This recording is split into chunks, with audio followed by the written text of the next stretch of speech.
सहनावतु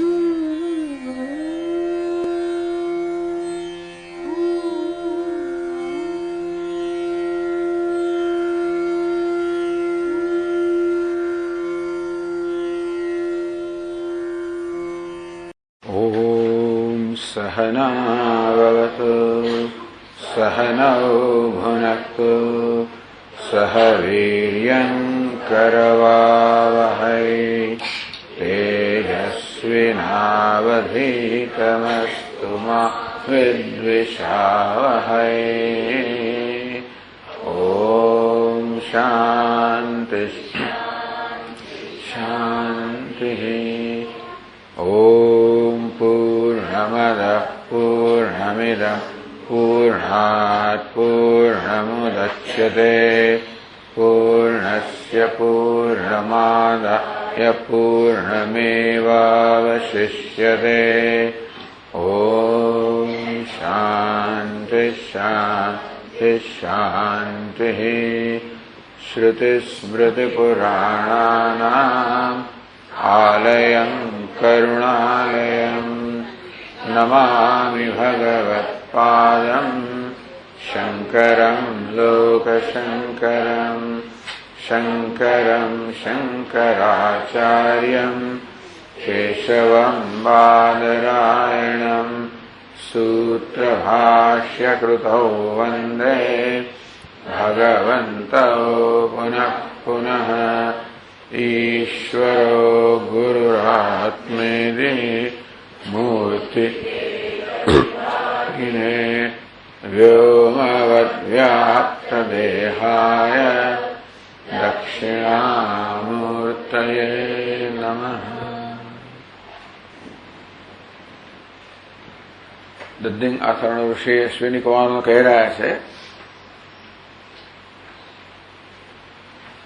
कि માણસે વચનનો ભંગ કરવો, અસત્યનું આચરણ કરવું એને કરતા મૃત્યુ વધારે સારું છે. વ્યાહૃતમ નાનદમ પૂર્વમ હે અશ્વિની કુમારો, બાળપણથી માંડીને અત્યાર સુધી ક્યારે પણ મેં અસત્યનું આચરણ કર્યું નથી. તો હવે આ ઉંમરે વૃદ્ધાવસ્થામાં શા માટે હું અસત્યનું આચરણ, શા માટે સત્યનો ભોગ આપો? છતાં પણ સત્યનો ભોગ આપવા નથી માંગતો અને છતાં પણ મારું વચનનો ભંગ નથી કરવા માંગતો, છતાં મારા વચનનું પાલન કરી શકે છે કેમ, એ માટે મને શંકા છે. ટૂંકમાં મારા વચનનું પાલન કરવાની સર્વ ઈચ્છાઓ છતાં પણ વચનનું પાલન થઈ શકે કેમ, એ પ્રશ્ન છે મારામાં. એક સંશય છે. એ સંશય રજૂ કરવા માટે આખી ભૂમિકા આવે છે. અહમ વામ વિદ્ર શાશ્વત ઉપકાર કરો મુનિ. હે અશ્વિની કુમારો, તમે તો જાણો છો કે હું તો હંમેશા પરોપકાર કરનાર છું. દેવાસુર મનુષ્યાણામ, જે કોઈ આવે, દેવતારો અસુરો મનુષ્ય જે કોઈ આવે, મારો સ્વભાવ છે કેવી રીતે એમને ઉપયોગી બનવો. ક્ષેપયન પુણ્ય પાપે છે. મારે બીજું કંઈ કરવાનું નથી, મારું કોઈ એજન્ડા નથી. એજન્ડા એટલે મારું કોઈ બીજું પ્રયોજન છે નહીં. તો શું કરું છું? પ્રારબ્ધનો ક્ષય કરી રહ્યો છું. સુખ અને દુઃખ બંને આવે છે. પૂર્વના પુણ્યને કારણે સુખના સંજોગો આવે, પાપને કારણે દુઃખના સંજોગો આવે, એનું ભોગવેલું છે. પણ એ બંધા તો કેમ નથી કે જે હર્ષમ છે વિષાદમ છે વિહાય. સુખમાં જો હર્ષ જન્મે તો સમજો કે સુખે આપણે બાંધ્યું, દુઃખમાં વિષાદ જન્મે તો બંધાયા. હર્ષ અને વિષાદ કોઈ પ્રકારના પ્રત્યાઘાત વગર જે કોઈ પરિસ્થિતિ આવે છે હું એને ભોગવી લઉં છું. સમતામ ગતઃ, સુખ દુઃખ હું તો જોતો જ નથી. હું તો સુખ દુઃખ રહેલો પરમાત્મા છે એને જ જોઉં છું. શત્રુ મિત્ર મુદાસીન, શત્રુ મિત્ર મુદાસીનો બંધુર્દ્વેષ્ય વિમધ્યમાં. કદાચ પેલાની દ્રષ્ટિએ શત્રુ હશે, મારી દ્રષ્ટિએ નથી. આમ શત્રુ મિત્ર એવું કેમ કહ્યું? જો આપને શત્રુ મિત્ર ઉદાસીન એવું દેખાતું હોય, ટૂંકમાં કોઈ વ્યક્તિને શત્રુ મિત્ર ઉદાસીન એ પ્રકારની વૃત્તિ જન્મતી હોય તો એને અનુરૂપ પ્રત્યાઘાત જન્મવાનો છે. મનમાં શત્રુ એવો ભાવ જન્મ્યો એટલે અનુરૂપ પ્રત્યાઘાત જન્મે છે, કે મિત્ર એવો ભાવ જન્મે એટલે પ્રત્યાઘાત જન્મે છે. તો કે નહીં, શત્રુ મિત્ર તો સામાન્ય સંજોગો લોકો જેને કહે, એ પોતાને જે માને છે એને મારી એની સાથે શત્રુ માનતો હોય, મિત્ર માનતો હોય, ઉદાસીન માનતો હોય, બંધુ માનતો હોય, દ્વેષ્ય માનતો હોય, ગમે તે માનતો હોય, મધ્યમ કઈ જે માનતો હોય, પરંતુ ન કશ્ચિત વિદ્યતે મે, મારી દ્રષ્ટિમાં શત્રુ મિત્ર ઉદાસીન દ્વેષ્ય કશું જ નથી. સર્વત્ર સમદર્શિના, કારણ કે સર્વમાં જે સમાન તત્વ છે એનું દર્શન કર્યું મારા સ્વભાવના કારણે મારી દ્રષ્ટિમાં શત્રુ મિત્ર છે જ નહીં. એ દ્રષ્ટિ એક જ પરમાત્મા આ ભિન્ન ભિન્ન વેશ ધારણ કરીને મારી સમક્ષ આવી રહ્યો છે. કયો વેશ છે મારો મહત્વ નથી. સ્વદેહ સ્થાવરે છે જંગમે વાખિલેપી, કોઈ પણ દેહ હોય, મારો દેહ હોય તે માંડીને સ્થાવર હોય, જંગમ હોય, કોઈ પણ સ્વદેહ બ્રાહ્મણે દેહે, કૂતરાનો હોય, બ્રાહ્મણ હોય, સર્વત્ર અહમ સમસ્થિત. જે પ્રકારની દ્રષ્ટિ મને મારા દેહ માટે છે એ જ પ્રકારની દ્રષ્ટિ આ દુનિયાના કોઈ પણ પદાર્થ માટે છે. કૂતરા દેહ સુધી આ કૂતરો સારમાં ક્યાં થાય? કારણ કે વૈદિક સંસ્કૃતિમાં કૂતરાને અત્યંત અપવિત્ર માનવામાં આવ્યું છે, જેની આપણે આગળ વાત કરી ગયા છે. એટલે ટૂંકમાં અને બ્રાહ્મણને અત્યંત પવિત્ર માનવામાં આવ્યો છે. કૂતરા ત્યાં પવિત્ર એટલે એક સંપૂર્ણ આખી સૃષ્ટિ આવી ગઈ, સાત્વિકથી માંડીને તામસ સુધીની. સર્વત્રાહમ સમસ્થિત. હું જાણું છું કે બ્રહ્મ તો નિર્દોષ છે, નિર્ગુણ છે, ઉપાદાન ગુણ દોષથી લેપાયમાન થતું નથી. પુમાનહમ, એ બ્રહ્મ હું એ છું. પુમાનમ તથા સ્ત્રી છે, પુરુષ કહો, સ્ત્રી કહો, નપુંસક કહો, અરે પંચમહાભૂત કહો, સમગ્ર ભૌતિક જગત કહો, એ હું જ છે. ટૂંકમાં કશી વસ્તુના પણ જયારે સંપર્કમાં આવું ત્યારે મારામાં હું એ પ્રકારના જ પ્રતિભાવ કે વૃત્તિ જન્મે છે. અહમ મનુરહમ સૂર્ય, ચંદ્ર, મનની જે કઈ જ્યોતિષી સમગ્રાણી, આ બધા નક્ષત્રો, તારાઓ, બધા હે ગ્રહો, ઉપગ્રહો, ભૂર્ભુવસ્વ, સપ્ત તો કે સ્વર્ગ, બધા પાતા સર્વ હું જ છું. એટલે સ્વર્ગ એટલે કે હા કેવું પાતાળ રહે એવું કશું જ નહીં. આ સર્વમાં મતલબ અહમ એ પ્રકારની વૃત્તિ જન્મે છે. સદસદ વસ્તુ જાતમ યત મત્તો નાન્ય જીતદ ભવે. કારણ છે કે હું સદનું ઉપાદાન કારણ છું, પરંતુ સામાન્ય ઉપાદાનને કારણે આ બધું બની ગયો નથી. હું તો જેને શાસ્ત્રમાં વિવર્ત ઉપાદાન કારણે કે આ રીતે હું ભાસી રહ્યો છું. સદસદ વસ્તુ જાતમ યત મત્તો નાન્ય જીતદ ભવે. જે વસ્તુ સૂક્ષ્મ જે કાંઈ છે એ કશું માર્ગ ભિન્ન નથી. મત્સ્થાની સર્વભૂતાની સર્વ મારામાં છે, હું એમનામાં નથી. સ્વપ્ન દૃષ્ટમ યથાસરમ સ્વપ્ન દ્રષ્ટું ન ચાપરમ. જેમ સમગ્ર સ્વપ્ન જગત સ્વપ્ન દ્રષ્ટા ભિન્ન નથી, એના પર આધારિત છે. ટૂંકમાં સ્વપ્ન જગતનું હોવાપણું, ભાસવાપણું, જે કંઈ પણું છે બધું સ્વપ્ન દ્રષ્ટાને કારણે છે. તે રીતે હું જગતનો આત્મા છું, જગતમાં મારાથી કશું ભિન્ન નથી.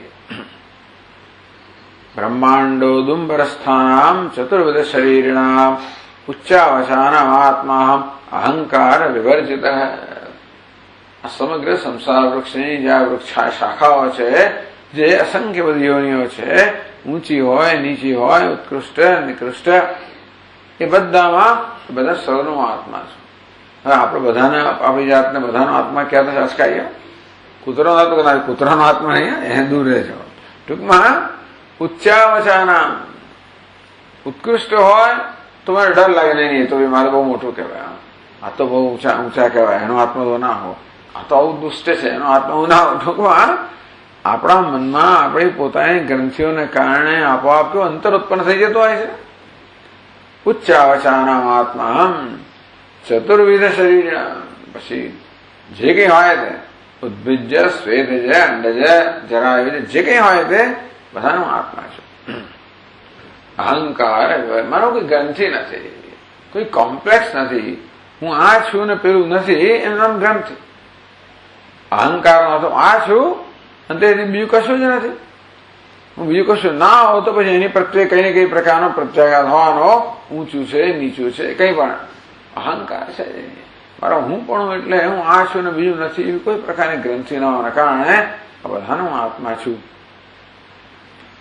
અને તેથી અજ્ઞાન જન્મેલા કોઈ વિકારો મારામાં નથી. નમે કામસ તથા ક્રોધો લોભાદ્યશ્ચ કુતો મમ. જો વૈદિક સંસ્કૃતિની આદર્શ છે કે ટૂંકમાં પૂર્ણ વ્યક્તિ જીવનનું કયું ધ્યેય છે, મનુષ્ય કયા પ્રકારનું ધ્યેય સિદ્ધ કરી શકે છે એનો આદર્શ છે.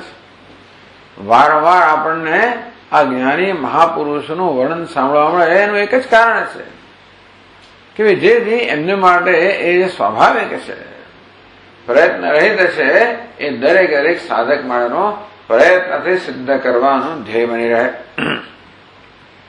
ટૂંકમાં કામ, ક્રોધ, લોભ વગેરેને ક્યારે પણ ઈચ્છનીય માનવા નથી આવ્યા. મહાપુરુષોમાં હોતા નથી. નમે કામસ તથા ક્રોધો લોભાદ્યાસ કુતો મમ. મારામાં કામ નથી તો ક્રોધ, તો લોભ, મોહ પ્રશ્ન જ ક્યારે? જશે માયાપિયેનામ સર્વભેદ વિવર્જિત. મારા માયા બધા વિકારો ઉત્પન્ન કરે છે, એ મારામાં ગ્રંથિઓ ઉત્પન્ન કરે છે, એ ભેદભાવ ઉત્પન્ન કરે જેને કર્યું અત્યાર સુધી. હવે નથી. ટૂંકમાં અવિદ્યા કે આવરણ કે વિક્ષેપ કઈ નથી. અહમ સર્વભેદ વિવર્જિત. તેથી હું બધા પ્રકારના ભેદથી મુક્ત છું. આત્મા તો મુક્ત છે, સત્ય તો બધા પ્રકારના ભેદથી મુક્ત જ છે. આ જીવનની વાસ્તવિકતા. ટૂંકમાં સતત આપણને જીવનની આ વાસ્તવિકતાથી સતત સભાન કરવામાં આવે છે. એટલા જ માટે કે જેટલે અંશે આપણું જીવન આ વાસ્તવિકતાને અનુરૂપ હોય, જેટલે અંશે આપણે કાયદા પ્રમાણે જીવતા હોઈએ, એટલે અંશે આપણે કોઈ વિક્ષેપથી અશાંતિથી મુક્ત હોઈએ. એટલે હું શાંત હોઈએ, પ્રસન્ન હોઈએ. બસ ટૂંકમાં જીવનમાં શાંતિ કહો, પ્રસન્નતા કહો, સંતોષ કહો, સફળતા કહો, એનો એક જ માત્ર માર્ગ છે, કોઈ માર્ગ નથી. અંતે કે જીવનની મૂળભૂત વાસ્તવિકતા છે એને કેટલે અંશે આપણે એની સાથે તાદાત્મ્ય સાધ્યું. એને ઈશ્વર કહીએ, બ્રહ્મ કહીએ, સત્ય કહીએ, આત્મા, જે કે નામ આપો એ આપો. આવો કોઈ નામ ન માનતો એ માણસ જે કહેવું હોય કે આમાં તો જેમાં માનતા હતા જે નામ આપો. આપણે કોઈ વિવાદ, ભગવાન તો શેમાં માને જ નહીં. તો હું તો આ નીતિમાં તો નીતિ ચાલે, એનું નામ ભગવાન. તારે જે કહેવું હોય કે ટૂંકમાં તું જીવનમાં કોઈ કાયદાને સ્વીકારે છે કે નહીં, બસ એટલું આપણે અગત્યનું છે. જેનો કાયદાને સ્વીકારે છે કે નહીં, એ કાયદા પ્રમાણે જીવન જીવવું એ તો સ્વીકારે છે ને, એવો પ્રયત્ન કરે છે ને, બસ આપણા માટે તો આસ્તિક છે કે કાયદો સ્વીકારે. એનું નામ જે આપવું હોય, આપણને એલર્જી હોય, અમુક નામ માટે એલર્જી હોય, તો બધાને એવી એલર્જી હોવાની. કયા પ્રકારના સંસ્કાર છે આપણે અમુક નામ ગમે નહીં, બીજી વાત ના કરીશ, એનું નામ ના રહીશ. ટૂંકમાં આપણને પેલો માણસ ભગવાન કહેતો ને આપણને નામ ગમે પણ થાય બધું. પણ એટલે જે નામ મહત્વનું નથી. 99 નામ લે, 900,000 નામ લે, જે વાત ખરા. જીવનમાં તું કોઈ કાયદો સ્વીકારે, તો એમ લાગે છે કે કાયદા પ્રમાણે ચાલવું જોઈએ, તો બરોબર. જો કાયદા પ્રમાણે ચાલવાનું હોય તો પછી કાયદાની વિરુદ્ધ જે કંઈ વૃત્તિઓ મનમાં ઉઠે એને આપણે કાબૂમાં રાખવી પડે, તો જ કાયદા પ્રમાણે ચલાય. રસ્તા પર કોઈ છે નહીં એટલે આપણને 150 કિલોમીટર ચલાવવાના લોભ થઈ જાય, તો તરત પેલું આવે ગતિ મર્યાદા 100 કિલોમીટર. તો કાયદાને માને જ તો કા એટલે આપોઆપ જ અંદરનો પેલો આવેગ હતો આપણે એને ક્ષમાવવો પડે, એને કાબુ રાખવો જ પડે. આમ કાયદા પ્રમાણે ચાલવા માટે કાયદાની જરૂર કેમ છે? કારણ કે મનુષ્ય જાતમાં કાયદાનો ભંગ કરવાની સ્વાભાવિક વૃત્તિ છે જ. એ હોવાને કારણે કાયદાની જરૂર છે. ભાઈ કૂતરાને કઈ કાયદાની જરૂર નથી, કોઈ બીજાની કાયદાની જરૂર જ નથી. એ બધા સ્વાભાવિક કાયદા પ્રમાણે સ્વભાવથી ચાલે છે. એ તો ભગવાન તો ઊંઘ ના આવે, ભગવાન તો ગાડો થઈ જાય. આ બધાને જો કાયદામાં રાખવાના હોય તો નથી. એક માણસને થોડી છૂટ આપે એમાં ગાળો થઈ જતો હશે, તો આ બધાને છૂટ છે જ નહીં. બીજા આપોઆપ જ કાયદામાં રહે છે. એક માણસ જાતે એવી છે જેને કાયદાનો ભંગ કરવાની સ્વતંત્રતા છે, અને સામાન્ય રીતે એ સ્વતંત્રતાનો ઉપયોગ કરતો હોય છે. આમ પૂર્વના જે કંઈ કહો પાપને કારણે, દુરિતને કારણે આપણામાં આ કાયદાથી વિરુદ્ધ વર્તવાની વૃત્તિઓ છે. અને માટે એમને કાબુ રાખવું માટે સેલ્ફ મેનેજમેન્ટ શું પડી? શા માટે પોતાનું મેનેજમેન્ટ કરવાની જરૂર છે પડી? તારે એટલા જ માટે કે આ મારો સેલ્ફ મેનેજ થતો જ નથી, એ મારા કાબુમાં જ નથી. એ તો હું માનું છું કે હું મહાન છું, પણ મારે છેવટે હું જ મારી જાતને ઈજા પહોંચાડી રહ્યો છું, મારું અહિત કરી રહ્યો છું. આ માણસ પોતાનું અહિત કરવાની પણ સ્વતંત્રતા ધરાવે છે, એનામાં સ્વતંત્રતા. એટલે કેવી રીતે એને પોતાનું અહિત કરતા રોકવો અને કેવી રીતે પોતાનું હિત કરે એ પ્રકારે યોજવો, આનું નામ શાસ્ત્ર છે. એટલે જીવનના મૂળભૂત કાયદો તો આ છે. શું છે? સર્વભેદ વિવર્જિત. આ બધા ભેદભાવનો હવે એવું કહેવાની જરૂર કેમ પડે કે બધા ભેદભાવનો અનુભવ થાય છે? જો ભેદભાવનો અનુભવ ન થતા હોત તો પછી આ બધા ભેદભાવ વગરનું સત્ય એવું કહેવાની જરૂર જ ના પડે ને. એ સત્ય બધાને જેવું છે તેવું દેખાતું હોત, અનુભવાતું હોત તો ઉપદેશની જરૂર જ ના પડે. એશ સર્વેષુ ભૂતેષુ ગૂઢોત્માન પ્રકાશતે. આત્મા તો છે જ, સત્ય તો છે જ, ભેદભાવ વગરનું સત્ય છે. ન પ્રકાશતે, પરંતુ એ પ્રકારે પ્રકાશતું નથી. એટલે એને માયા કહે છે. એના કરતા ઉલટું દેખાડે છે, માયા દેખાડે. ચાલો બિચારી માયા જા. ટૂંકમાં જે અભેદ તત્વ છે એને ભેદ વાળો બતાવવા એને માયા જ છે. ચાલો કોઈકને દોષ આપવો પડે ને, દોષ આપો. એટલે આપણને કે આપણે ભાઈ આપણે મારું કઈ વાંક જ નથી, માયા એવું કરું ભલે લપડાક તને જ પડવાની છે કે માયા. એટલે ટૂંકમાં જે કારણ આપવું એ આપતો. પણ હકીકત આ છે કે વાસ્તવમાં મારો આત્મા એક અદ્વિતીય પૂર્ણ અનંત હોવા છતાં પણ એ પ્રકારે પ્રકાશતો નથી, એ પ્રકારે હું એને જોતો નથી. કેમ? બસ આવું છે. તો કોણે કહ્યું હું પૂર્ણ છું? તે તો પોઈન્ટ તો પૂર્ણ છે જ, અને છતાં પૂર્ણ માને છે. આ હકીકત છે. એટલે જ વારંવાર કહેવામાં આવે છે કે તું અપૂર્ણ નથી, આ ભેદભાવ સત્ય નથી.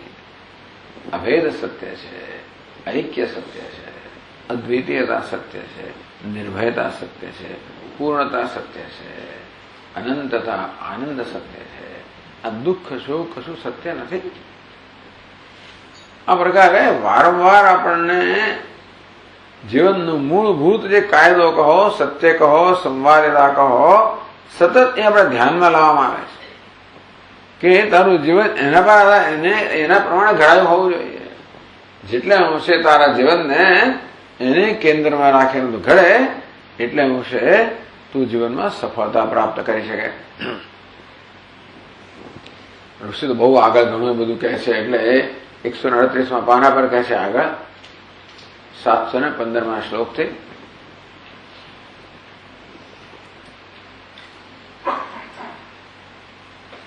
કહે છે મમાત્મા એવ અજ્ઞાત જગત જન્માદિ કારણમેતિ. મારો આત્મા જ, હું જગતના જન્મ વગરનું કારણ છું. જન્મ, સ્થિતિ, ભંગ આ બધાનું હું જ કારણ છું. ભાઈ તમારે કરવાની જરૂર અજ્ઞાત. તો આત્મા એમ સ્વયં કે બ્રહ્મ સ્વયં જગતનું કારણ નથી. કેવું છે? બ્રહ્મ અજ્ઞાન સહિત, અજ્ઞાતમ બ્રહ્મ, અજ્ઞાની બ્રહ્મ ને અજ્ઞાતમ બ્રહ્મ. બ્રહ્મ જેને જાણવામાં આવ્યું નથી અથવા તો બ્રહ્મ જે જાણતું નથી એવું જ બ્રહ્મ કારણ બની શકે. કશી વસ્તુનું સર્જન કરવાનું કારણ એક જ છે કે આપણને કોઈ પ્રકારની ખોટ ચાલી રહી છે. એટલે શું કામ કોઈ કશું કરે જ નહીં. આપણે કશું કર્મ ક્યારે કરીએ? અંદરથી કરવાની કોઈ પ્રકારનું બળ હોય, અંદરથી કોઈ પ્રકારની એક દબાણ હોય. ટૂંકમાં બધું અંદર પ્રેશર.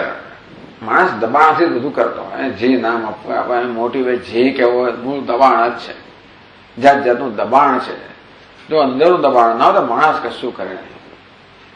કશું કરે નહીં એટલે ટૂંકમાં શાંતિથી બેસે અને મજા કરે. પણ બિચારો એક ક્ષણભર માટે પણ બેસી શકતો, કારણ કે અંદરનું દબાણ એવું છે ને બેસવા દેતું જ નથી. એને જે ના માણસ બહુ એક્ટિવ છે ને ફલાણા છે જે કહેવો એ કહો ને જે પ્રસંગ બધું જ કરો, પણ મૂળમાં શું છે? અંદર દબાણ છે. એ દબાણ શાનું છે? એક અજંપો છે. શાનો અજંપો છે? અસંતોષ છે. કેનો અસંતોષ છે? કે હું મારામાં કંઈક ખૂટે છે, કંઈ બધું બરોબર નથી. Things are not all right. હું બરોબર જોઈએ એવું નથી. બસ પોતાના વિશેનો અસંતોષ. શાને કારણે છે? અજ્ઞાનને કારણે. આ રીતે અજ્ઞાન જ આ પ્રકારનો અસંતોષ ઉત્પન્ન કરીને બધા પ્રકારનું દબાણ ઉભું કરીને બધું કરાવે છે. મમ એવ આત્મા મમાત્મા એવ અજ્ઞાત. એટલામાં જ ઉપનિષદ કહેવામાં આવ્યું શું કામયત, એ પરમાત્માએ સૃષ્ટિના પ્રારંભમાં કામના કરી. ભગવાન શું કામ કામના કરવી પડે? એનામાં અજ્ઞાન. જે કામના છે અજ્ઞાનની ઉપજ છે. કામના હંમેશા કોઈને કોઈ પ્રકારની અપૂર્તિ અધૂરપ બતાવે છે. એવી કામના હોય જે જ્ઞાન સાથે જઈ શકે એને આપણે એવું કામના ન કહીએ છતાં આ જ્ઞાન વગરની કામના અજ્ઞાનથી જન્મી અને એ આ સૃષ્ટિનું કારણ છે. એ દ્વારા જગત જન્માદિ કારણ. હું તો કઈ કરતો નથી. કોણ કરે છે? આવું અજ્ઞાન કરી રહ્યું છે. માયા અધ્યક્ષેણ પ્રકૃતિ સુએતે સચરાચરણ. હું અધ્યક્ષ છું. મારી અધ્યક્ષતામાં પ્રકૃતિ આ બધું સચરાચરનું સર્જન પાલન લય કરે છે. એટલે જગત એ રીતે હું જગત જન્મ વગરનું કારણ છું. સ્વયં નથી પણ આ જ્ઞાન કે માયાને કારણે છે. વાત પછીના શ્લોકમાં કહે છે ઉત્પાદયામ્યહમ સર્વમ જગજ્જાતમનેકધા સ્થાપયામિ ચ તત્સર્વમ સંહરામિ ચ લીલયા.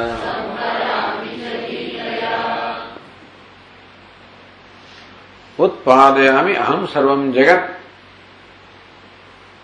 જગત જાતમ અનેકધા ઉત્પાદયામિ. જગત જાતમ આ સમગ્ર જગતનો સમૂહ છે. અનેક બધા જગતો છે.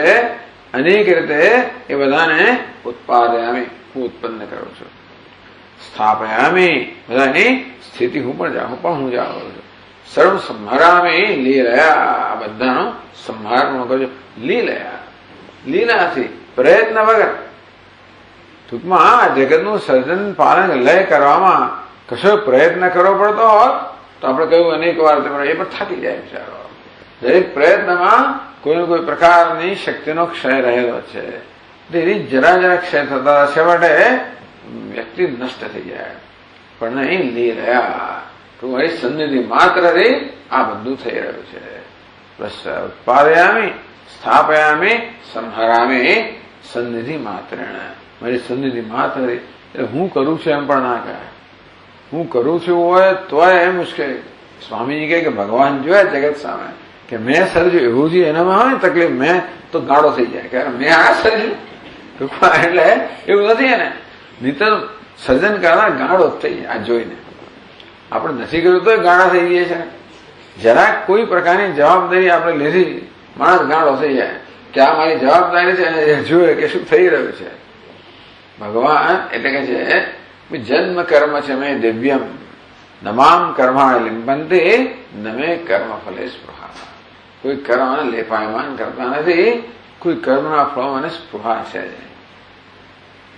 કર્મ થાય એટલે નચમામ તાની કર્માણે નિબધ્નંતિ ધનંજય ઉદાસીન વદાસીનમ અસક્તમ તેષુ કર્મસુ. આ જગતની ઉત્પત્તિ સ્થિતિ લય આ કોઈ કર્મને બંધન કરનારા નથી. ઉદાસીન બધું થઈ રહ્યું ત્યારે ઉદાસીન જેમ રહેલો છે. અસક્તમ તેષુ કર્મસુ. આ બધા જગતનું સર્જન વગેરે બધા કર્મ થઈ રહ્યા છે. અસક્ત કોઈ પ્રકાર અહંકાર વગરનો છું. હું કરી રહ્યો છું એવું છે જ નહીં. આ સર્વ થઈ રહ્યું છે. એટલે આ બતાવે છે કે આ ભગવાનના બધા ગુણોનું વર્ણન છે આમાં. છતાં પણ એટલે ટૂંકમાં બ્રહ્મ સાથે તાદાત્મ્ય દ્વારા કહેવામાં આવ્યું.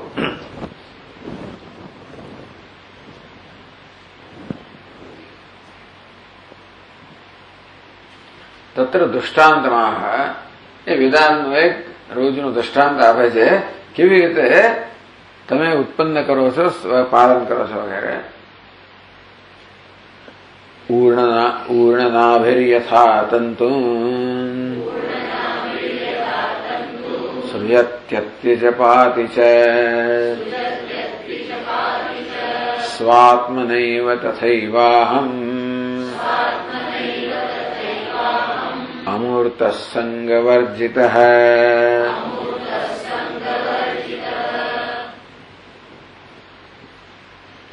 યથા ઊર્ણનાભિ તંતુન સૃજતી પાતિ છે અત્તિ છે પાતિ છે.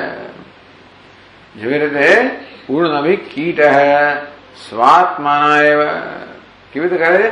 સ્વાત્મના એવ યથા તંતુન સૃજતી કરળીઓ જેવી રીતે પોતાની જાતે એટલે કે સ્વશરીર ઇતર અપેક્ષા મંતરેણ જાનું સર્જન કરવા માટે કરોળિયાને પોતાના દેહથી સિવાય બે કોઈ પ્રકારની જરૂરિયાત નથી. ટૂંકમાં બે કશાની મદદ વગર, અપેક્ષા વગર કે મદદ વગર કરોળિયો જાને જન્મ આપવામાં ઉત્પન્ન કરવા સ્વતંત્ર છે. બસ એટલું જ કહેવામાં આવ્યું. હું જે હોય ખરો, પછી નાના કરોળિયા જે હોય તો આપણા દ્રષ્ટાંત જ છે. ટૂંકમાં એને બહુ મારી મચડવાનું છે નહીં, પણ એટલે કરોળિયા દ્રષ્ટાંત પ્રસિદ્ધ દ્રષ્ટાંત છે. આપણે ખ્યાલ આપવા માટે કોઈ દ્રષ્ટાંત ક્યારે પૂર્ણ હોઈ શકે જ નહીં. તેથી ખ્યાલ એટલે દરેક દ્રષ્ટાંત પણ લક્ષણાવૃત્તિથી જણાવે, કોઈ વાચ્યાથી જણાવી ના શકે. પણ યથા ઊર્ણનાભિ આ જૂના જમાના દ્રષ્ટાંતો છે બધા. સ્વાત્મના એવ સ્વશરીરેતર અપેક્ષા મંત્રેણ પોતાના શરીર સિવાય બે કશાની જરૂરિયાત વગર તંતુ સૃષ્ટિયાદિકમ કરોતી તંતુન સૃજતી અતિ પાતિ છે. સૃજતી સર્જન કરે છે, અતિ સંહાર કરે છે, પાતિ પાલન કરે છે. ભગવાન જાણે ક્યારે કરોળિયો કરતો હોય છે. પણ તો કહેવાય છે કે આપણે એટલું જોઈએ છે, કરોળિયો નીચે આવે ને જરાક ભય લાગે વળી પાસે બધું પોતાનામાં ગળી જાય.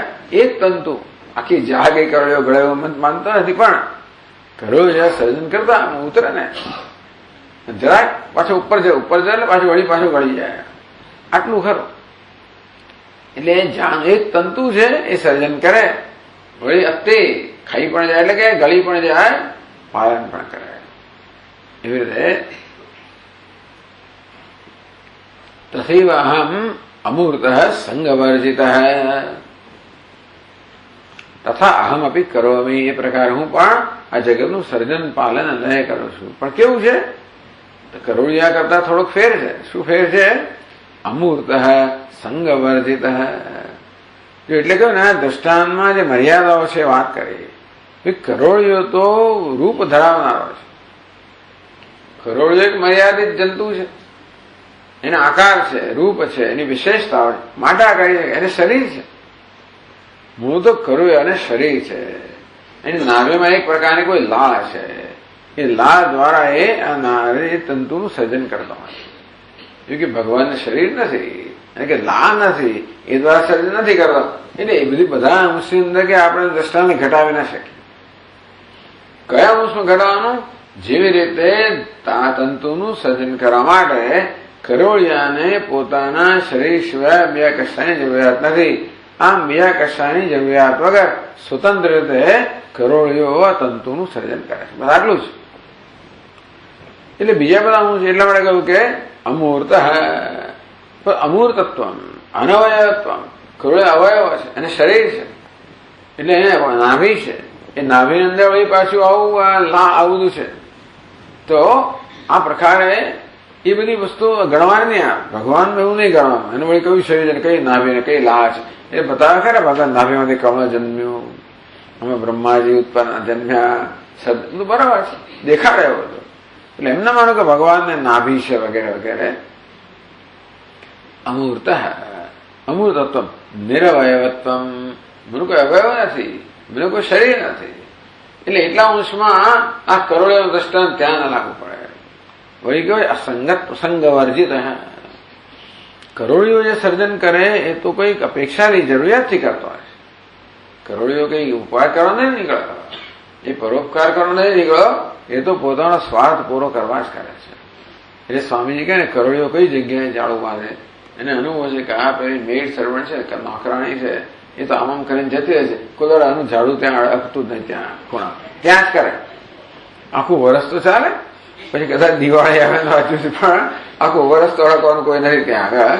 એવી જગ્યાએ જ કરે જ્યાં પેલું ઝાડું ના આવતું હોય અને જ્યાં પેલા મૂર્ખ જંતુઓ જેને ફસાઈ જતા હોય આવી જગ્યાએ જ નક્કી કરે. તમે જાણતો છે ને એમાં કેટલાય ફસાયેલા હોય છે. આવે પછી આરામથી પેલો બધાને ઘડી જે કરતો હશે કરે. પણ ટૂંકમાં આ પ્રકારે એનું પોતાનું આ બધી આવી જાતની એ કરોળિયો તો ભાઈ આ પ્રકારની યોજનાથી કરે છે, એનું એક પ્રયોજન છે. કરોળિયાએ જાળનું સર્જન કરવાનું પ્રયોજન છે કે કેમ જંતુઓને ફસાવવા, કેમ પોતાનો ખોરાક હોય ને ટૂંકમાં. નહીં તો એવું ના હોય તો ભાઈ જીવાય ગયો કરોળિયો. ટૂંકમાં કરોળિયો જીવતો રહી શકે, એને ખોરાક મળે તો. ખોરાક મળે ક્યારે? એને એનામાં એવી સૂઝ હોવી જોઈએ ખોરાક કેમ મેળવવો અને શું કરવું. આવી જાત એને સ્કૂલ કોલેજમાં જવું નથી પડતું, માણસે જવું પડે, પણ એને ના જવું પડે. નહીં તો ભગવાને કેટલી કોલેજો ખોલવી પડે ટૂંકા. એટલે આ પ્રકારની સૂઝ આપીને બધાને મોકલ્યા છે. એમની બહાર બેક્ટેરિયા મળે ને બધામાં સૂઝ છે જીવવું કેમ અને કેવી રીતે પોતાનું જીવન ટકાવવો, કેમ વિસ્તાર પામવો, કેમ વધુ, આ બધું તો મૂકેલું જ છે. માણસને 1000 વસ્તુ જરૂર પડે કે કેમ બધી ટ્રેનિંગ જોઈએ એને પહેલેથી, સેક્સ એજ્યુકેશન, ફલાણું એજ્યુકેશન, ઢીકણું એજ્યુકેશન વગેરે વગેરે જે મળે. પણ એટલે આ તો ટૂંકમાં કરોળીઓ એની જાળનું સર્જન કરે, એની પાસે પ્રયોજન છે. તમે આ જગતનું સર્જન પાલન કરો નું પ્રયોજન તો ના, મારે કોઈ પ્રયોજન અસંગત્વમ સંગ વર્જિત. એટલે કે અસક્તમ તેષુ કર્મસુ, આ બધા કર્મ પ્રત્યે હું અસક્ત છું, કર્મફળ પ્રત્યે પણ અસક્ત છું. અને તેથી નિરવયવ કર્મ કરતી વખતે હું પણ છે જ ને એને. આ કરોળિયામાં હું પણ કઈ એને શરીર છે, એ શરીરમાં અહમભાવ છે. હું કરોળિયો છું એવું માનીને એટલે એ પ્રકારના અહમભાવ સહિત કરે છે. એટલે કહ્યું કે ભાઈ અમૂર્ત શરીર નથી, ઉપાધિ હોય તો અહમભાવ હોવાનો, ઉપાધિ જ નથી. અહીંયા આ કિસ્સામાં ઉપાધિમાં અહમભાવ નથી, મારે અહંકાર નથી, અને સાથે સાથે સંગ વર્જિત. આ જગતનું સર્જન વગેરે કર્મ કરવામાં મારું કોઈ પ્રયોજન છે જ નહીં, બસ મારી હાજરીમાં થઈ રહ્યું છે. જરાક પ્રયોજન એમને આપ્યું કે ચાલો જરા અમુક રીતે કરવું જોઈએ, પહેલાને કે જરા વધારે મળે, કંઈક પણ એવું ભગવાનમાં એવો કઈ ભાવ જન્મ્યો ભૂલથી પણ, તો ભગવાન પણ ફસાય, ભગવાન પણ ફસાય. કારણ કે ભગવાન લાવ્યું ચાલ આને હું પક્ષપાત કરું, પેલું પૂતનાને તો અત્યારે જોઈ જ લઉં, એવું ધારો કે ભગવાન થઈ જાય. પૂતના માટે દ્વેષ જન્મ્યો કે આજો ને મારું મને ઝેર પાવી છે ને, કોઈ દ્વેષ જન્મ્યો, ભગવાને બંધાઈ જાય. કે પેલી એને માટે કોઈ ગોપી માટે એને આસક્તિ જન્મી તો બંધાઈ જાય, હોય જ ના શકે. ભગવાન હોવા માટે કોઈ આસક્તિ હોય જ નહીં, પક્ષપાત હોય જ નહીં, દ્વેષ હોય જ નહીં, કોઈની પ્રત્યે દ્વેષ ના. અઘાસુર બકાસુર લાઈન બંધ આવ્યા જ કર્યા બધાએ, બધાને ભગવાન મુક્તિ આપી દે એવું કહે છે, બધાનો ઉદ્ધાર કર્યો, મારી ના નાખે, ઉદ્ધાર કર્યો. એટલે ઉદ્ધાર જ કરે, એ સિવાય કશું મારી નાખ્યા, વધ કર્યો. તો પછી ભગવાનમાં પણ કંઈ કહેવાનો થયો કે ભગવાને ક્રોધ જન્મ્યો. ભગવાને શું થયું? ભગવાનને રોષ જન્મ્યો. રોષથી કર્મ થયું હોય તો બંધન કરનારું નીવડે છે. જન્મ કર્મ છે મેં દિવ્યમ જાહેર કરી દીધું, મારા કર્મ દિવ્ય છે માટે એમાં લૌકિકતા ના જોઈશ, સંસારી પણ ના જોઈશ. તું કર્મ કરે જે પ્રકારે મારા કર્મ ના મૂલવીશ, તારા કર્મની પાછળ 1000 જાતના લફડાવે છે, એ બધી વસ્તુઓનો આરોપ મારા કર્મ પર ના કરીશ.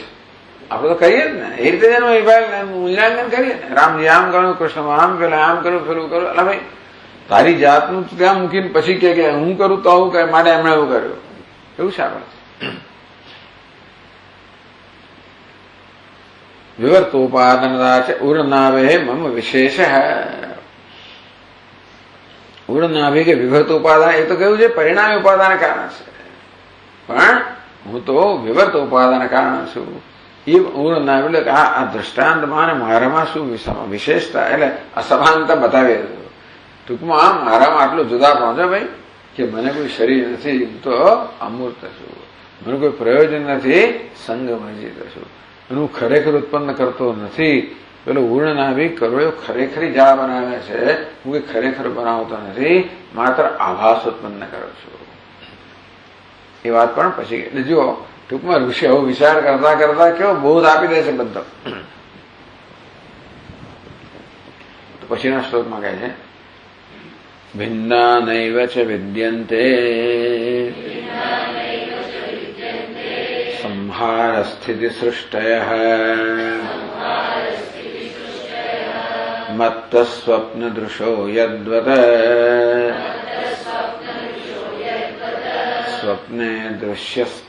स्वप्ने दृश्यस्य वस्तुनः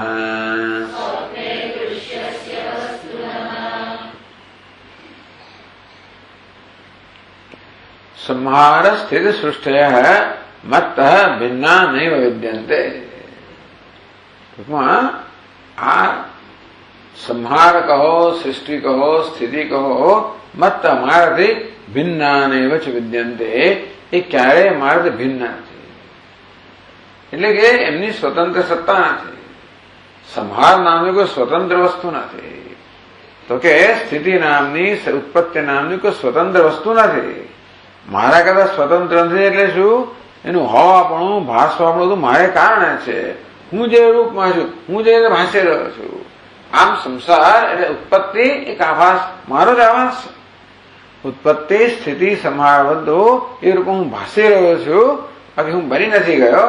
અંતેથી મત ભિન્નાને વિદ્યન્તે, એ ક્યારેય મારા કરતા ભિન્ન નથી. જેમ સોનું કહે ને કે આ બંગડી બુટ્ટી મારા કરતા ભિન્ન નથી થયો, એ સોનું જ છે. અને સોનું જે રૂપમાં ભાસી રહ્યું તેવી રીતે હું જ ભગવાન કહે કે ઋષિ કહે છે અહીંયા આગળ કે ઉત્પત્તિના રૂપમાં, સ્થિતિના રૂપમાં, સંહારના રૂપમાં હું જ ભાસી રહ્યો છું. એમણે દૃષ્ટાંત આપ્યું, સ્વપ્ન દૃશો યદ્વદ સ્વપ્ને દૃશ્યસ્ય વસ્તુનઃ. દૃષ્ટાંત પણ આપણું રોજનું સ્ટેન્ડર્ડ. યથા સ્વપ્ન પ્રપંચ સૃષ્ટિયાદય સ્વપ્ન દૃશ્ય પુરુષાદ ન ભિન્ના. જેવી રીતે સ્વપ્નનું પ્રપંચ એટલે સ્વપ્નની જે સૃષ્ટિ હોય છે, સૃષ્ટિયાદય સ્વપ્નના જગતનું સર્જન, પાલન, લય પોતાનામાંથી જ. તો કે સ્વપ્ન દ્રષ્ટિ પોતાનામાંથી આ જગતની કલ્પના કરી.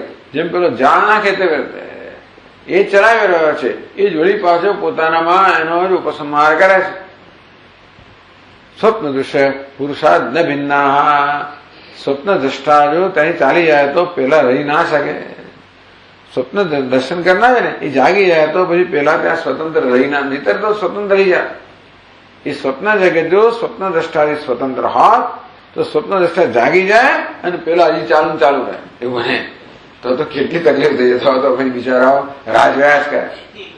અને પણ આ સ્વપ્ન પાછું જાય તો બિચારા બીજું સ્વપ્ન રહેશે. તો એટલે ટૂંકમાં એટલા માટે ભાઈ સ્વપ્નનું જગત એનું કોઈ અસ્તિત્વ રહેતું નથી. એનું સંપૂર્ણ અસ્તિત્વ સ્વપ્ન દ્રષ્ટાને કારણે હતું. સંપૂર્ણ હોવા પણ સ્વપ્ન પ્રત્યેક અંશ આ સ્વપ્ન દ્રષ્ટાને કારણે એ જાગે ત્યારે એ બધાને સંકેલી લે પોતાનામાં. એનું કોઈ પ્રકારનો અંશ પણ ના રહે ત્યાં આગળ. જેવી રીતે રજ્જુના દર્શનથી સ્વપ્નનો અંશ પણ ના રહે તેવી રીતે આ જાગી જાય સ્વપ્ન દ્રષ્ટા એટલે સ્વપ્નના જગતનું કોઈ અસ્તિત્વ ના રહે. તથા મત્તો જગત અસ્તિત્વ એટલે કહે છે કે તેવી રીતે જગતના પણ સંહાર સૃષ્ટિ મત ભિન્ના ન વિદ્યન્તે, એમાંથી ભિન્ન ક્યારેય પણ વર્તમાન નથી. હું પણ જોડે ઋષિ કહી દે, જાત જાતનું બધું કહી દે. વ્યવહારિક વસ્તુ કહી દે, પારમાર્થિક વસ્તુ કહી દે, આ બધું કહી દે. આ બધું એમને આવા વિચારો એમના મનમાં આવે છે. આગળ સુખમાં કઈ જાતના વિચારો આ ઋષિના મનમાં આવે છે. હવે ઇન્દ્રયુક્ત સંક્ષેપ. આ પ્રકારે આવો હું હતો. ઇન્દ્ર જતો રહ્યો અને મારી આ પ્રકારની સ્થિતિ હતી. તો આ પાછા એક વાર દુર્ધેન અથર્વ ઋષિ અશ્વિની કુમાર કહી રહ્યા છે કે તમે જયારે ન હતા, તમે જતા રહ્યા અને આવ્યા, એ બેની વચ્ચે આ બધું બની ગયું. એ વાત વળી પાછા ઋષિ અશ્વિની કુમાર કહે કે તમારા ગુરુ તમને આ પ્રકારે કર્યું. આ બધું હું જાણું છું. ઋષિ કહે છે કે જેવી રીતે પેલો મેઘ વર્ષાને દુનિયાભરમાં જગત જાહેર કરે તેમ તમારું બધું જગ જાહેર કરું છું. જાહેરાત કરવાની પ્રક્રિયામાં આ બધું કહેવાય રહ્યું છે. ઇન્દ્રાય ઉક્તસ્ય સંક્ષેપ. ઋષિ ઇન્દ્ર જે બધું કહ્યું એ સંક્ષેપમાં કહી રહ્યા છે.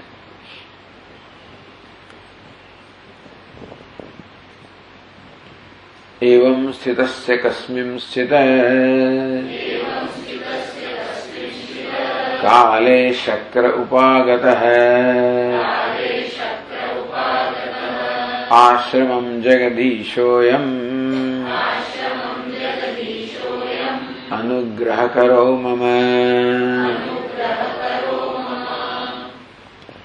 એવમ સ્થિતસ્ય, આ પ્રકારે હું રહ્યો તો કે એવમ બ્રહ્મનિષ્ઠતયા અવસ્થિતસ્ય મમ, આ પ્રકારે બ્રહ્મમાં નિષ્ઠ હું તો રહેલો. ઇન્દ્રના ગયા પછી ઋષિ અત્યંત તુષ્ણીમ ભાવમ ગતા, સર્વ સંતા શાંત થઈ ગયા. અને અશ્વિની કુમાર આવે એટલે આ પ્રકારે પણ એટલે કે છે ઇન્દ્ર ગયા પછી હું તો આ પ્રકારે સર્વ રીતે મારા સ્વરૂપમાં નિષ્ઠ હતો. એટલે ટૂંકમાં બ્રહ્મનિષ્ઠતયા અવસ્થિત છે. હું તો બ્રહ્મનિષ્ઠામાં અવસ્થિત હતો, બ્રહ્મનિષ્ઠ હતો, બ્રહ્મમાં નિષ્ઠ હતો. અહીંયા આગળ પાદ નોંધ એક કહે છે નનો સર્વદેહિનામ આત્માવેદી વિજાનતા. ચાલો એ શ્લોક પૂરો કરો. કસ્મિંચિત કાલે, કોઈક સમયે, ગમે તે સમયે, શક્ર ઉપાગત, ત્યારે હે અશ્વિની કુમારો, ત્યારે ઇન્દ્ર આવ્યો ત્યાં આગળ મારી પાસે.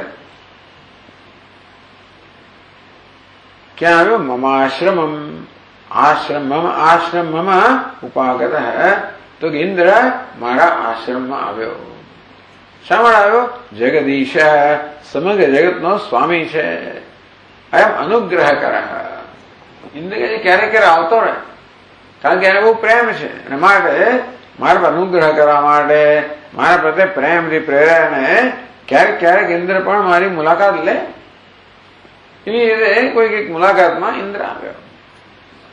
હવે પાદનોદમાં એકમાં કહે છે નનુ સર્વદેહનામ આત્મા હમેથી વિજાનતા. અત્યાર સુધીના વર્ણનમાં તો એવું કહ્યું કે આ દધ્નિંગ આથર્ષિ જાણે છે કે હું સર્વદેહીનો આત્મા છું, મારે ભિન્ન કશું છે જ નહીં. જે કાંઈ છે તે હું જ છું. કહ્યું ને, મનુ પણ હું છું, સૂર્ય પણ હું છું, ચંદ્ર પણ બધું હું જ છું, ઇન્દ્ર પણ હું જ છું. આમ સર્વદેહીના આત્મા વિજાનતા. આ પ્રકારે ઋષિ જયારે જાણતા હતા ઋષિ વડે સ્વસ્માત અન્ય ઇન્દ્ર આ જગામાં. એ ઋષિ એમ કેમ કહે છે કે મારા આશ્રમમાં ઇન્દ્ર એકવાર આવ્યો. હું અને ઇન્દ્ર આવ્યો એવું ક્યારે કહીએ? ઇન્દ્ર પોતાના કરતા જુદો હોય ત્યારે એવું કહેવાય ને કે ઇન્દ્ર આવ્યો. તો હું આવ્યો જ કહેવાય, ઇન્દ્ર આવ્યો. તો જયારે ઋષિ જાણે છે અથવા કેવું એવો દાવો હતો કરે છે, એમને આગળ કહ્યું ને બધું કે હું આમ એટલે દાવો કરે છે હું તો સર્વનો આત્મા છું. એક બાજુ હું સર્વનો આત્મા છું એ પ્રકારનું જ્ઞાન હોવાનો દાવો કરે છે, બીજી બાજુ ઇન્દ્ર આ જગામાં, ઇન્દ્ર મારી પાસે આવ્યો. ઇતિ ન વાચ્યમ, આવું કેમ કહેવાય? તો ઋષિ એમ કેમ કહ્યું કે ઇન્દ્ર મારી પાસે આવ્યો? એવું તો ના કહેવું જોઈએ. એમાં એવું કોઈ યોગ્ય નથી તો એવું વચન નીકળે કેવી રીતે? ઇતિ ચેત, આવો જો પ્રશ્ન હોય તો ના, પ્રશ્ન બરોબર નથી. કેમ? પ્રતીયમાનત્વ નિશ્ચય વિષયત્વાભ્યામ વ્યવસ્થા ઉપત્તે. આ વ્યવસ્થા છે. વ્યવસ્થા કેવી છે?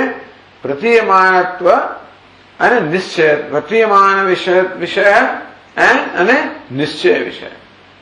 પ્રતીયમાન વિષય જે પ્રતિથી શની થઈ રહી છે તે નિશ્ચય વિષય, અને મનમાં નિશ્ચય શું છે? પ્રતીયમાન જેવી રીતે અહીસા સમક્ષ ઉભો તો મને અંદર એક સ્વામી દેખાય, આ પ્રતીયમાન છે. પણ નિશ્ચય કહો છે હું. આમ ભલે પ્રતિથી થતી હોય અનેક સ્વામીની, અનેક અહીસા હોય તો અનેક સ્વામીની પ્રતિથી થતી હોય, પણ નિશ્ચય કહો છે એ બધામાં હું એક પ્રકારનો નિશ્ચય છે. આ વ્યવસ્થા આ પ્રકાર છે. પ્રતિથી એક પ્રકારની હોય, નિશ્ચય બીજા પ્રકારનો હોય, આવું બની શકે. સામાન્ય માણસને તો પ્રતિથી નિશ્ચય એક જ હોય, જે જુએ એ જ નિશ્ચય કે સાચું છે.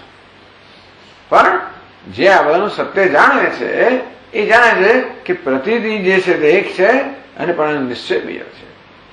એટલે પ્રતીયમાનત્વ નિશ્ચય વિષયત્વાભ્યામ, કે પ્રતીયમાનત્વ એક વસ્તુ છે, નિશ્ચય બીજી વસ્તુ છે. કે છે નિશ્ચયસ્તુ મુને અહમેવ નાન્યદ મત્ત. આ મુનિના મનનો નિશ્ચય શું છે? હું જે છું એક અદ્વિતીય છું, મારા કરતા અન્ય કશું જ નથી, એ પ્રકારનો નિશ્ચય તો મુનિમાં છે. પ્રતીતિ કેવી? પ્રતીતિસ્તુ યાવત પ્રારબ્ધમ વિભિન્નાનામ અપી. જ્યાં સુધી પ્રારબ્ધ છે ત્યાં સુધી આ મુનિએ પણ પોતાની ઉપાધિમાંથી જ વ્યવહાર કરવાનો કારણે ઉપાધિ સ્તરની જે ભેદભાવ છે એની પ્રતિ થવાની. એટલે કહે છે કે યાવત પ્રારબ્ધમ, જ્યાં સુધી પોતાનું પ્રારબ્ધ છે ત્યાં સુધી વિભિન્નાનામ અપીતિ પ્રતીતિ. ટૂંકમાં ઋષિને પણ ઇન્દ્રિયો છે, એને પણ શરીર છે, ઇન્દ્રિયો છે, એ પણ આંખોથી જુએ આવું જ દેખાય જેવું આપણે દેખાય. પછી હવે તો ભગવાન એમને બીજું જ દેખાતું હોય ને, બદલાઈ ગયું કે નહીં બદલાઈ ગયું? નહીં, પ્રતીતિમાં કોઈ ફેર નથી પડતો. એટલે ટૂંકમાં ભૂતકાળમાં ઋષિને ધારો કે અમુક ભાષા ના આવડતી તો હજી ના આવડે, અથવા જે આવડતી હતી એમાં જો ગડબડ ગોટડા કરતા હોય, વ્યાકરણ જે કંઈ કરતા હોય ધારો કે એ વખતે જે કંઈ એક્સેન્ટ આવ્યા એટલે ઈજ વોચ બીકોઝ ધારો આવું બોલતા હોય જૂના તો હજી પણ એવું બોલે, એમાં ફેર નહીં પડે. ટૂંકમાં બ્રહ્મ જ્ઞાનથી એમાં કોઈ ફેર નથી પડવાનો. એટલે પ્રતીતિ અથવા તો ઉપાધિના સ્તરે કોઈ ફેર નથી પડવાનો. એટલે ઇન્દ્રિયોથી જે તે વખતે એમને કેટેગરી અત્યારે રહેવાનું ટૂંકમાં. એટલે જે પ્રકારની કાનમાં તકલીફ હોત ને એ જમાનામાં તો એ રહેવાની. જ્ઞાન થવાથી કશું ફેર નથી પડવાનો. એટલે પ્રતીતિમાં ફેર નથી પડતો સામાન્ય રીતે. હવે એવું છે ને કે પોતાના મનમાં પરિવર્તન આવે એટલે થોડો પ્રતીતિમાં પરિવર્તન આવતું જુદી વાત છે. બાકી માત્ર મનના પરિવર્તન કારણ નિશ્ચયમાં જ પરિવર્તન આવતું હોય છે. આમ પ્રતીતિમાં પરિવર્તન આવવાની વેદાંતની કોઈ જાતની એવો કોઈ પ્રયોગ એવો કોઈ જાતનો પ્રયત્ન જ નથી. એ બધું બીજા લોકો કરે, જાત જાતનું સર્જુ આવે એ ધંધામાં વેદાંત પછી તમારે કરવું જે કરવું એ કરો. અમારે તો આટલો જ છે, પ્રતીતિમાં કોઈ ફેર કરવાની જરૂર નથી. આ શરીરમાં એવો ફેર કરવાની જરૂર નથી. શરીર સાચવી રાખો, તમારું કામ કરવા પડતું, બાકી કઈ જરૂર નથી. એટલે એવી કોઈ પ્રકારની ભૌતિક દુન્યવી કે પછી આધ્યાત્મિક સિદ્ધિઓમાં એવો કોઈ પ્રકારનો સમય બગાડવાની જરૂર નથી. એ ન હોવું એ આપણા જેનો પ્રશ્ન જ નથી. એ નથી માટે દુઃખ એવું હોત તો બરાબર, એવું છે જ નહીં. અને એ છે માટે દુઃખ એવું પણ નથી. એટલે આ તો બહુ સીધું કામ છે. જેનું દુઃખનું જે કારણ એ દૂર કરવું, એ સિવાય બીજી કોઈ વસ્તુમાં પાછા કરવા પડવું જોઈએ ટૂંકમાં. ખરેખર નહીં તો આડા આવે તો ત્યાં પહોંચવું એ તો અહીં આ દેખાય કૂતરું દેખાય બિલાડ જે દેખાય તો ખરું તું તારા રસ્તે પણ ટૂંકમાં ઘણા બાળક હોય તો પેલા આમ ભાગે પેલું ભાગે એ તો પહોંચે કે ના પહોંચે. તે પિઝાની દુકાન આવે આમ ગયા પેલા એવા માથાકૂટમાં પડવું જોઈએ. તો ધ્યેય સીધું એક જ ઇન્દ્રિયનું જ્ઞાન, વેદાંતનું એક જ ઇન્દ્રિયનું જ્ઞાન છે. તે કયું છે? અજ્ઞાન એકમાત્ર પ્રશ્ન છે, અંતઃકરણ શુદ્ધિ આ પ્રશ્ન છે. અને માટે પ્રતીતિ બદલવી એવી જાતની ટૂંકમાં ના સમજે. આ બધાને જોઈને મને કંઈક થાય છે તો એનો છે કે જોવાનું બંધ કર, અંદર થાય છે શું કારણ છે એ દૂર કર. આમ જોઈને કંઈક થાય પણ એ વાત સાચી જ છે, પણ એ જોયા વગર ચાલવાનું છે. અને જેને થાય છે વસ્તુ સામે જ આવવાની. પછી એવું ભગવાને રચના પણ એવી કરી છે કે જે થાય સામે જ આવે. એટલે શું કરવું? એટલે અંદર તું તારામાં પરિવર્તન લાવ. એટલે પ્રતીતિસ્તુ યાવત પ્રારબ્ધમ વિભિન્નાનામ અપીતિ. જ્યાં સુધી પ્રારબ્ધ ત્યાં સુધી ભિન્ન ભેદભાવની પ્રતીત થવાની. અતઃ ઉપદેશાદિ અયોગ સમાજે અયુક્ત. એટલે આ ઋષિ જે ઐક્યમાં નિષ્ઠ છે ઉપદેશ પણ કેમ કરી શકે? આગળ ચર્ચા આવી ગઈ કે ઉપદેશ કરવા માટે બધા દ્વૈત સ્વીકારવું પડે તમારે. એને ઐક્ય જ દેખાતું હોય, એને શિષ્ય નામનો કોઈ બીજું દેખાતું જ ના હોય તો એ ઉપદેશ કોને આપે? ઉપદેશ આપવા માટે એને કોઈક દેખાવું તો છે ને કે હવે આ શિષ્ય છે, અર્જુન છે, એની આંખમાં આંસુ છે, બિચારો વિષાદગ્રસ્ત એવું દેખાવતું છે. મને તો દેખાતું જ નથી આવતું. મને બ્રહ્મ સિવાય કે દેખાવ એટલે કે બ્રહ્માર્પણમ બ્રહ્મ હવે બ્રહ્માગવ બ્રહ્મણાહુતમ. આ અર્પણ બ્રહ્મ છે, હવીશ બ્રહ્મ છે. એટલે એને કે બ્રહ્મ દેખાય છે, નિશ્ચય બ્રહ્મ છે. બાકી યજ્ઞ કરી જ ના શકે ને. અરે બધું ચમસ પણ બ્રહ્મ હોય ને, ઘી બ્રહ્મ હોય ને, અગ્નિ બ્રહ્મ તો કોણ કોને અર્પણ કરે? એવું થાય જ નહીં. માટે છતાં કામ કરે છે એ બતાવે છે કે પ્રતીતિ છે. બ્રહ્માર્પણ બ્રહ્મ એવું નિશ્ચય છે. બ્રહ્મ હવી આ હવીશ બ્રહ્મ છે એ નિશ્ચય છે. અતઃ ઉપદેશાદિ અયોગ. ટૂંકમાં બાકી તો તમે એટલે એવું કહેવા માંગે જ્ઞાની પુરુષો ઉપદેશ કરી જ ના શકે. ઉપદેક્ષંતિ તે જ્ઞાનમ, ઉપદેતે અજ્ઞાનમ ઉપદેક્ષંતિ, અજ્ઞાની લોકો અજ્ઞાન જ ઉપદેશ કરે, જ્ઞાની ઉપદેશ કરે, એવી પ્રબળ માન્યતા છે. જ્ઞાન થયા પછી તમને કશું દ્વૈત દેખાય જ નહીં. તમે 21 દિવસ જીવો ને પછી ઉપડી જાઓ અહીંયાથી, કારણ કે તમારું પ્રયોજન રહ્યું જીવનમાં. આવી જાતની બધી વસ્તુઓ પણ છે. એટલે ઉપદેશ થવામાં કશો વ્યવહાર કરવા માટે તમારે દ્વૈત કે ભેદભાવ વગર વ્યવહાર કરી ના શકો. એની દ્રષ્ટિમાં કોઈ ભેદભાવ રહ્યો નથી, માટે વ્યવહાર શક્ય જ નથી. પણ વ્યવહાર કરે છે ઉપદેશ કરવાનો માટે જ્ઞાન નથી. ઉપદેશાદિ અયોગ એ જાતનો શંકા સમાધિ. શું સમાધિ છે? કે ભાઈ આ માત્ર પ્રતિજ્ઞાના સ્તર છે, ટૂંકમાં એમનો નિશ્ચય બદલાતો નથી. એટલે કે વિકલ્પો વિનિવર્તિત કલ્પિતો યદિ કેનચિત, માંડુ કાર્યક્રમમાં કહું વિકલ્પો વિનિવર્તિત. આ શિષ્ય, શિક્ષા, શિક્ષક આ બધા છે ને, આ ભેદભાવ છે ને. શિક્ષક છે, શિષ્ય છે, શિક્ષણ છે, શાસ્ત્ર છે. આ પ્રકારના વ્યાવહારિક ભેદ ન સ્વીકારીએ તો આ વિદ્યા ઉપદેશ કરવાનો એ પણ વ્યવહાર થઈ જ ના શકે. તો એ તો સત્ય ખરું કે નહીં? વિકલ્પો વિનિવર્તિત કલ્પિતો એવું હોત ખરેખર તો પછી એને દૂર કરવાનું. તો ટૂંકમાં હજી આ જ્ઞાની પુરુષ પણ આ દ્વૈત દૂર કરવાનું તો રહ્યું જ ને. ગુરુ શિષ્યને શાસ્ત્રનું દ્વૈત દૂર કરવાનું રહ્યું જ ને. એ હોત તો દૂર કરવાનું રહેત ને.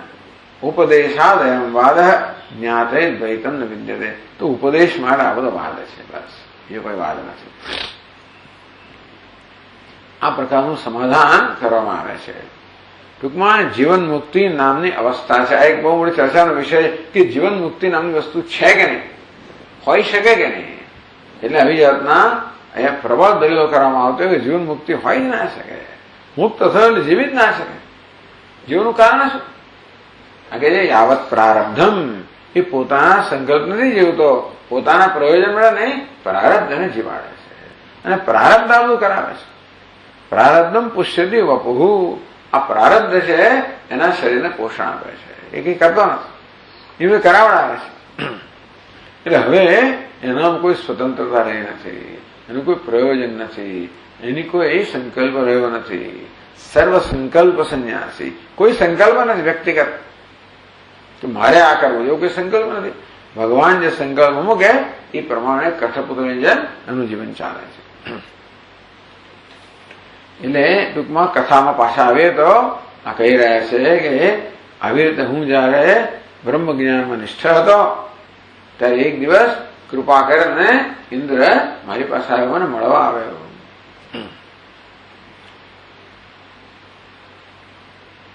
કદાચ ઇન્દ્ર અનુગ્રહણ આગત હે.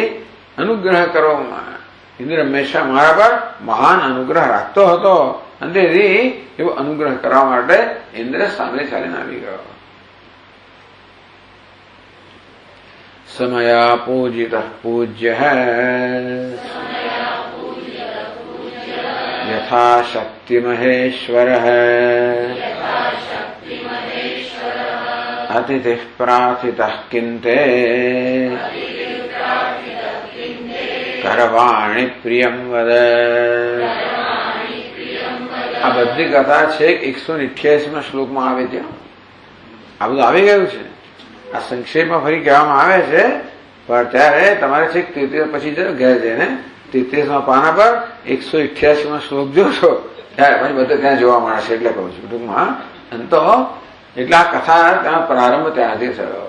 ઇન્દ્ર આવ્યો અને શું શું થયું બધું અત્યારે ઋષિ સંક્ષેપમાં કહી રહ્યા છે. સયસ પૂજ્ય મયા યથાશક્ત મહેશ્વર પૂજ્ય યથાશક્તિ મયા પૂજિત અતિથિ. ટૂંકમાં એ અતિથિ છે, પૂજ્ય પૂજનીય છે અને યથાશક્તિ મારી શક્તિ પ્રમાણે મેં ઇન્દ્રની પૂજા કરી. કારણ કે અતિથિ છે. ઇન્દ્ર મયા પૂજિત, કારણ કે પૂજ્ય છે એટલે પૂજા યોગ્ય છે. ઇન્દ્ર પૂજા યોગ્ય હોવાને કારણે મેં એની પૂજા કરી. પૂજા બધાની પૂજા કરે એવું નથી, દરેકનો સત્કાર કરે, પણ સત્કાર કરવાની પદ્ધતિ જુદી જુદી. અતિથિ દેવો ભવ, અતિથિ દેવ છે ખરા, પણ દરેક દેવતાની પૂજા ભિન્ન ભિન્ન રીતે થાય. તેમ અતિથિ કેવા છે પણ તે નક્કી થાય કેવી તેની પૂજા એનો સત્કાર કેમ કરવો. ઇન્દ્ર તો ત્રણેય લોકનો સ્વામી છે, પૂજનીય છે. એના માટે એને મોભા પ્રમાણે મેં યથા યોગ્ય અથવા મારી શક્તિ પ્રમાણે એની પૂજા કરી. એટલે શબરી બિચારી શું કરે, બોર લઈ આવે યથાશક્તિ. પોતાની શક્તિ શું છે કે ભાઈ ચાલો વનમાંથી ફળ લઈ આવે, શીતળ જળ લઈ આવે, એ પ્રકારે એ જે કરે. પછી સુગ્રીવ એની રીતે કરી હોય. જયારે હવે અહીંયા અયોધ્યામાં પાછા અત્યારે ભરત એમની રીતે કરે, અથવા પેલા ઋષિ મુનિઓ એમની રીતે કરે. ભગવાન અનેક જગ્યાએ મહેમાન થઈને ગયેલા. તેથી ભારદ્વાજ ઋષિ આ પ્રકારે કરે, વાલ્મીકી ઋષિ બીજી અત્રિ ઋષિ ત્રીજી રીતે કરે, અગસ્ત્ય ઋષિ કરે. આ બધા લોકો ભગવાનની પૂજા કરે, લઈ બધા લોકોએ ભગવાને કહીને ભેટ ધરાવે, બધા જુદી રીતે કરે. શબરી એની રીતે કરે. અગત્યની વસ્તુ યથાશક્તિ તો મયા પૂજિત, મારી શક્તિ પ્રમાણે ઇન્દ્રિય મેં પૂજા કરી, પૂજનીય છે. અતિથિ પ્રાર્થિત કિંતે કરવાણી પ્રિયમ વદ. પછી મેં અતિથિને પ્રાર્થના કરી, કિંતે કરવાણી પ્રિયમ, કિમ પ્રિયમ તે કરવાણી, તને ગમતું શું કરવું. તો કે પૂજાના એક ભાગ રૂપે આ પ્રકારની પ્રાર્થના પણ કરવામાં આવે કે હે ઇન્દ્ર, તને શું ગમશે, હું તારા માટે શું કરી શકું, તારી શું સેવા કરી શકું. એથી પ્રિયમ બધા જે કે તને ગમતું હોય એ મને કહેવાય, જે કે તારી ઈચ્છા હોય એ તું મને કહે. આવું મોટું વચન આપી દીધું. એટલે વાત એવી છે ને કે એને આવી રીતે ઓપન એન્ડેડ, જેને કહેવાય અંગ્રેજીમાં ઓપન એન્ડેડ પ્રોમિસ. ચલો જેવી રીતે ભાઈ સહી કર્યા વગરનો ચેક મૂકી દીધો, પછી ખલાસ. પછી એને જે લખવું એ લખે ને, સહી કરાવે નહીં, ઉપર સહી કરીને ઉપર ખાય, બ્લેન્ક ચેક, બ્લેન્ક ચેક. એટલે ઘણા લોકો કરતા જ હોય છે. ગુરુને કહો તમારે જે રકમ લખવી એ લખો, જે લખવી એ લખો, અને એવું જ કહે. એટલે આવી રીતે બ્લેન્ક ચેક આપી દીધો. હે ઇન્દ્ર, તને શું પ્રિય છે, હું તારું શું પ્રિય કરી શકું એ તો મને કહે.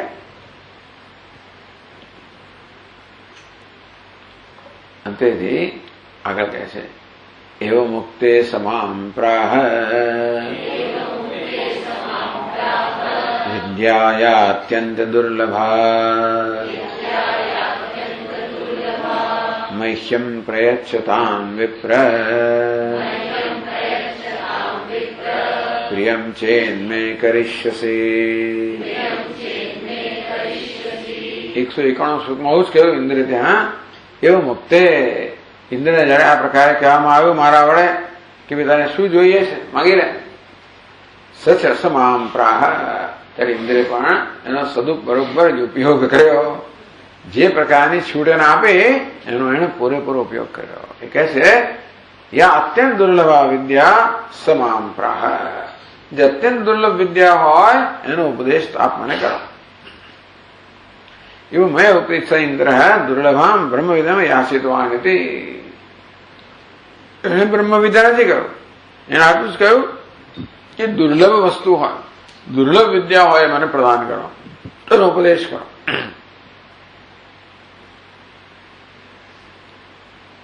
મહ્યમ પ્રયચ્છ એટલે મને આ પ્રદાન કરો. તામ અત્યંત દુર્લભામ વિદ્યામ મામ મહ્યમ પ્રયચ્છ પ્રિયમ ચેન મેં કરિષ્યસી. જો ખરેખર મને ખુશ કરવો હોય, જો ખરેખર તમારી ઈચ્છા હોય કે મારી ઈચ્છા પ્રમાણે માગું, તો મારી તો આ ઈચ્છા છે. પછી એને એવું નથી કહ્યું કે પહેલા મને વચન આપો કે હું કહીશ આપશો. તો પહેલેથી લોકો પૂછી લે, કહી દે સ્વામી મને કહો, વચન આપી દો કે ભાઈ તમે ના નહીં પાડો. એવું ઇન્દ્રે કહ્યું નથી. યદી એટલે કઈ પ્રિયમ ચેન મેં કરિષ્યસી, જો ખરેખર મને ખુશ કરવો હોય એવી જ આપની ખરેખર ઈચ્છા હોય, પ્રામાણિક ઈચ્છા હોય, એટલે આપણે બોલતા બોલી જઈએ પછી ચિંતા થઈ જાય. દશરથ હવે બોલતા તો બોલી ગયા વિશ્વામિત્ર, ભાઈ તમારે જે કરવો એ કરો, તમારે દીકરામાં રીતે મોકલ, આવી જાય તો ના મોકલું.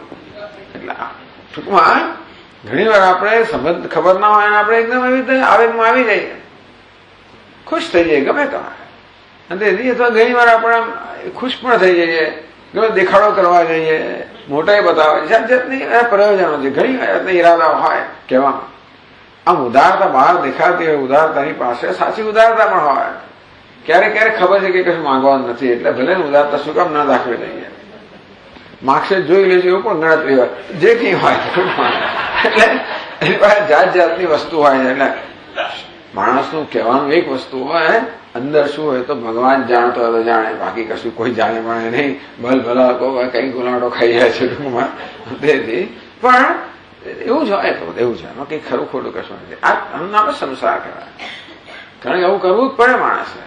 અંદરનો માણસ ટૂંકમાં આ સલામતી એટલી બધી હોય છે ને કે એને પોતાની આસપાસ આવે તો સલામતીની વાટ રચવી જ પડે, નહીં તો પછી બહુ ખુલ્લો પડી જાય બિચારો. એટલે કહે છે કે પ્રિયમ ચેન મેં કરી શકશે, જો ખરેખર તો મારું પ્રિય કરવા આપીશ તો હું પસંદ, મારી ઈચ્છા છે એ પ્રમાણે આપ કરવા ઈચ્છતા હો તો મને અત્યંત દુર્લભ વિદ્યા પ્રદાન કરો, તો ખરેખર હું ખુશ થઈશ. આ પ્રકારે ઇન્દ્રે કહ્યું. પછી ઋષિએ શું કર્યું આગળ આપણે એની ચર્ચા કરશું. ઓમ પૂર્ણમદ પૂર્ણમિદમ પૂર્ણાત પૂર્ણમુદચ્યતે પૂર્ણસ્ય પૂર્ણમાદાય પૂર્ણમેવાવશિષ્યતે. ઓમ શાંતિ શાંતિ શાંતિ. શંકરં શંકરાચાર્યં કેશવં બાદરાયણં સૂત્રભાષ્યકૃતૌ વંદે ભગવन्तौ પુનઃ પુનઃ. ઈશ્વરો ગુરુરાત્મેતિ મૂર્તિભેદવિભાગિને વ્યોમવદ્વ્યાપ્તદેહાય દક્ષિણામૂર્તયે નમઃ. ઓમ શાંતિ શાંતિ શાંતિ. હરિ ઓમ. શ્રી ગુરુભ્યો નમઃ. હરિ ઓમ.